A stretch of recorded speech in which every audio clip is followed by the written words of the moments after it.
What's up? This is a quick video for this alarm system that I just put into this car. It's a Viper or a Clifford. It's a combo. It's remote starter, alarm, you name it, it's got it. The best part is that I upgraded it to a voice command system, which is whatever the commands here, car will say something. For instance, if you press the unlock button, right? Unlock. Viper disarm. It will say that.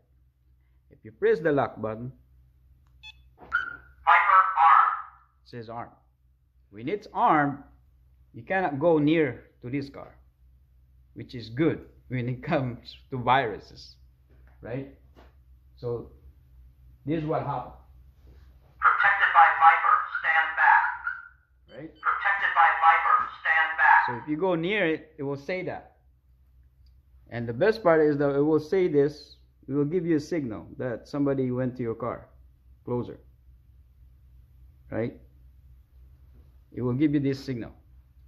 And let's say also you forgot your window open and somebody's trying to reach in there, whatever you have it.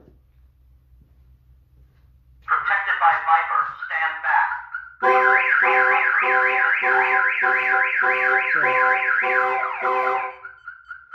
Viper disarm. Violation. That's what it's gonna say.